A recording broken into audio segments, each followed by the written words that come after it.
Et on va parler humour, ou pas d'ailleurs. On va parler de la blague de François Hollande, Apolline de Malherbe, qui n'a pas fait rire les Algériens. Hier soir, l'Élysée a présenté ses regrets aux Algériens et vous allez nous raconter ce qui s'est vraiment passé. Mais d'abord, on va la revoir, cette fameuse petite blague, parce qu'on va voir si c'était vraiment drôle ou pas, vous me direz.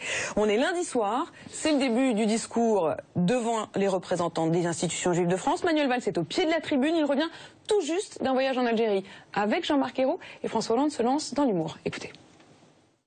Monsieur le ministre de l'Intérieur, qui va nous quitter peut-être pour aller en Algérie, il en revient, sain et sauf, c'est déjà beaucoup. Mouef. Alors j'ai parlé avec plusieurs personnes qui étaient dans la salle lundi soir et elles m'ont raconté que sur le moment, elles étaient un peu partagées entre rire et malaise. Sur place, je me suis dit que c'était une catastrophe, ils se rendent pas compte, m'a raconté l'un d'eux. Entre eux, ils se seraient regardés en se disant mais il déconne, c'est filmé, il y a une caméra au fond de la salle.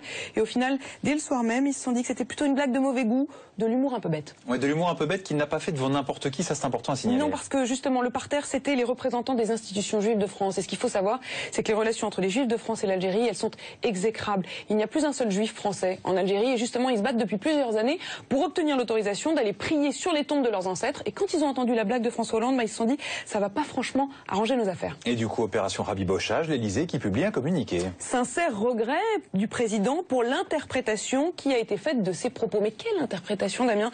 Est-ce que si Manuel Valls était tout simplement revenu d'Angleterre ou de Belgique, il aurait fait la blague?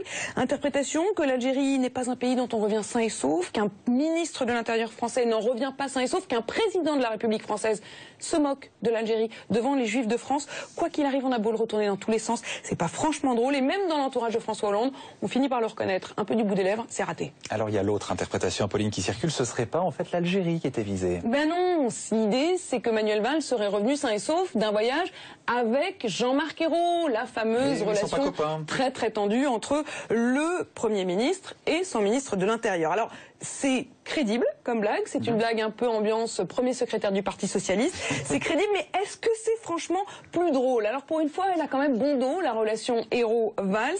Ce qui est sûr, c'est qu'il aurait évité tout ça, François Hollande, si c'était juste retenu. Mais c'est tout le problème de François Hollande, il a du mal à se retenir, à s'empêcher un bon mot, c'est un peu un problème de maîtrise, de frontière entre le privé et le public. Une blague privée, une blague politique privée, bah ça se fait pas au micro de l'Élysée. Alors l'UMP évidemment se régale, mais les mises en garde venaient plutôt de son propre camp. Oui, il aurait dû les écouter, notamment Lionel Jospin, qui quand il était Premier ministre, disait sans cesse à François Hollande, qui était donc premier secrétaire du Parti Socialiste, François, ton humour te perdra. Et puis il y en a un qui est son ministre aujourd'hui, Laurent Fabius, qui surnommait François Hollande Monsieur Petite Blague. Sauf qu'entre-temps, Monsieur Petite Blague est devenu président de la République. Et c'est un peu comme les enfants qui, à l'âge de 7 ans, le jour de leur anniversaire, on leur dit « T'as atteint l'âge de raison ». L'âge de raison, c'est le jour où ce qui était des bêtises, ça devient des péchés.